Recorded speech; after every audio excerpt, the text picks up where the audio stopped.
tell you a story. This actually dates back to the time when I just started my career, my freelance, not just freelance, but actually the entire career of me making money. So context is very important. I had just left this job. I was an intern at this a tech company, and I just left that job to pursue something on my own. So pursue something on my own, meaning I was already freelancing. I was kind of into freelancing at the time, so I was trying to get into writing.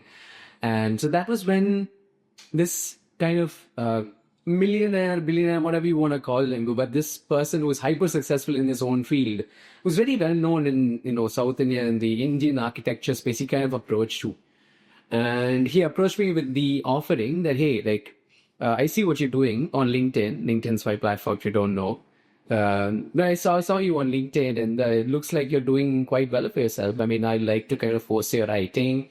I like how your mind thinks, and I really like how your thoughts flow at such a young age. On a flat train, I was kind of taken aback. I was like, my God, and this very successful person is saying all these things to me, and I was taking all their compliments, and I was on top of the world. I was on top of the world, yes, but until the point where he actually voiced out why he was reaching out to me, or he told me why he was reaching out, and that was that, hey, he had a job for me, and not just, okay, in fact, he did not label it as a job when he approached me. He was like, I have an opportunity for you. It's an opportunity where we can work together. I was like, okay, I mean, pretty thrilling. But just the way he was mentioning it, he didn't mention whether it was a full-time position or whether it was freelance or anything. So I was like, okay, fine. I mean, I'm down to explore. I'm down to, dig into it. And then he made a very sus statement about, hey, just show up to the office, we have a meeting, and we'll take it from there. It was like, I mean, why, okay, I get the need for a meeting, but why should I show up to the office? This was me being stingy back then. I was also particularly hell-bent on just doing things on my own terms.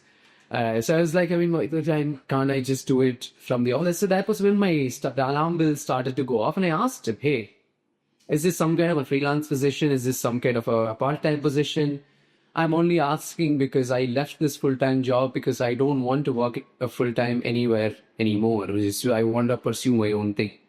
And that was when he started telling me that it was a full-time position and that he disagreed with the entire fact that I wanted to go and pursue something on my own. And then we got into a mini argument, and I was telling him my reasons. Hey, I was basically making this argument that if you want to start a business, you can spend 30 years working in a corporate environment, working in a 9 to 5 to get the experience inside the field to go and start the business. But then my approach to entrepreneurship was that, well, part of being an entrepreneur, it's more important to learn how to be an entrepreneur itself rather than actually learn the hard skills of whatever you're going to start. Like, for example, if you want to build an agency, for example, it's more important that you know all the bits and pieces of what goes into an agency, how to manage people, how it feels like when you get clients, how it feels like when you propose a price and someone else rejects it. It's very important to know that side of starting an agency versus, okay, how do I run Facebook ads? I mean, of course, all those technical details are important, but what's more important is the core fundamental philosophy, core fundamental skill of actually running an agency. When you're coming back to the story, is making the point that if I wanted to be an entrepreneur, I wanted to own something on my own. So what better way to start, or what better age to start than the right age at the time that I was like, I think I was 20. I think I was 19 when I started.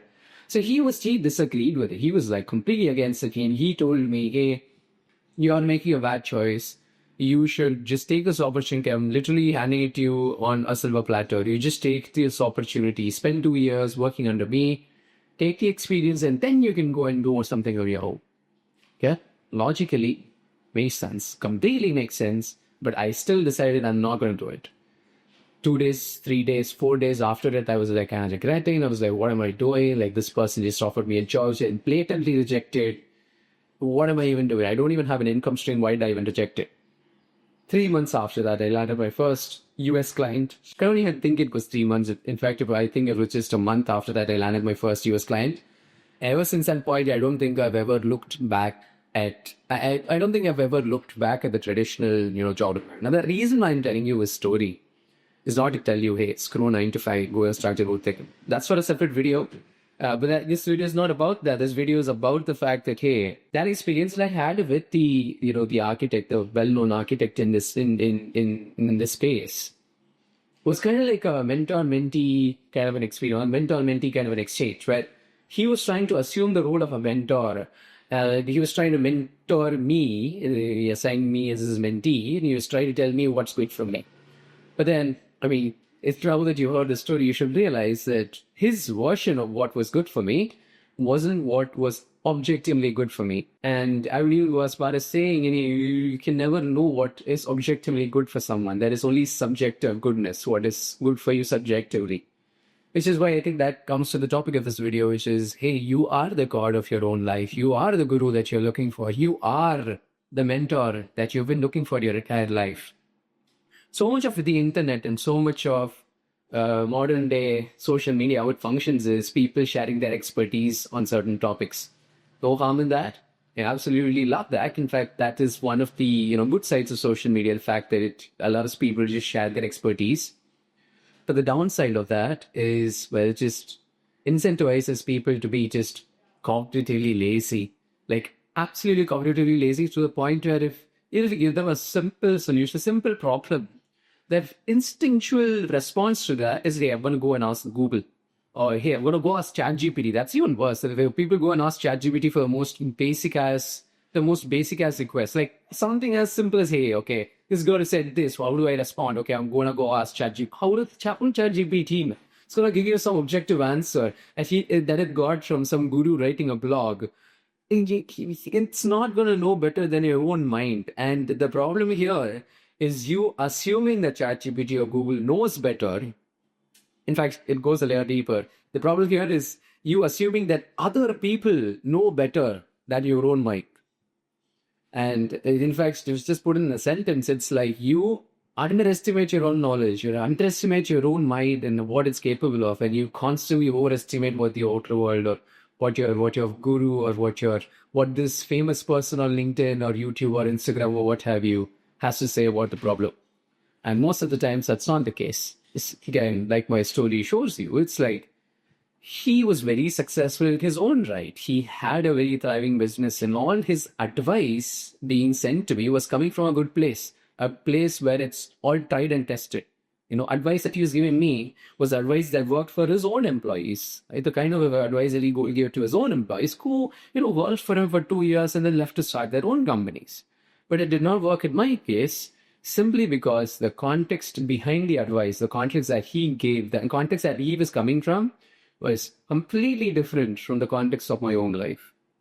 And if I went through, and if I followed through and took his advice, I'm pretty sure I wouldn't be sitting here talking to you about this experience, being someone who took my own advice and built the life that, 1 year back I wouldn't have even dreamed of. All this to say, you are the guru. You are who you've been looking for. And the moment you start recognizing what you're capable of, recognizing everything that you innately already hold inside you, I would go as far as saying content consumption or, the internet consumption for that matter would start to, dumb down in its utility, in how much you look for answers there. Like, for example, I think there's this famous, it's a famous bell curve that, you start off just watching random videos, then you watch podcasts and, educational videos and like, oh my God, and I'm learning, I'm doing a lot of things with my life. And then you come back at the end of the bell curve and like, you just go watch stupid videos again. It's the exact bell curve with me because I started off watching random nature videos.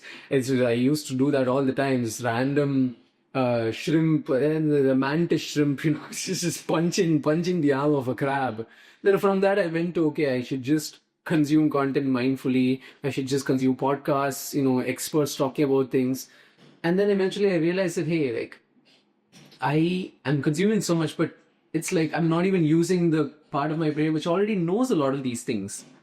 So I started actually taking action on a lot of things rather than actually consuming. And that was when my internet consumption went to the end of the bell curve, where I started watching the random nature videos again. And in fact, I'm not going to get into nature exploration because that's a separate topic in and of itself, but I get absolutely wild recommendations from YouTube. Nature's wild, that much I'll tell you. Anyway, I mean, that's about it. That's the topic and that's the concept. You are literally the God that you need. You are the guru that you've been looking for. And whenever you have a problem, however dire it is, unless it's very technical in nature, if you know how to build a website or how to edit videos, unless it's very technical in nature, chances are your mind knows more about how to respond to the situation that you're dealing with, more than ChatGPT, more than Google, more than your mentor, or even more than whoever you look up to in your life. You are the God that you're looking for, and it's about time that you start acting that way. And I hope this video, helps you do that, because in fact, that was what I did, and it really helped me. It's just put it very bluntly, it really helped me build the life that I currently have, to build the life that I genuinely absolutely love. So my only wish is that you can do the same, and you can get the same benefits that I did. Thank you for watching, and that's about it. If you have any doubts or concerns about the topic, or if you have any random nature video recommendations, drop it to me, and I'll probably look through it if I mean that. Thank you for watching, and I'll see you in the next video. Peace.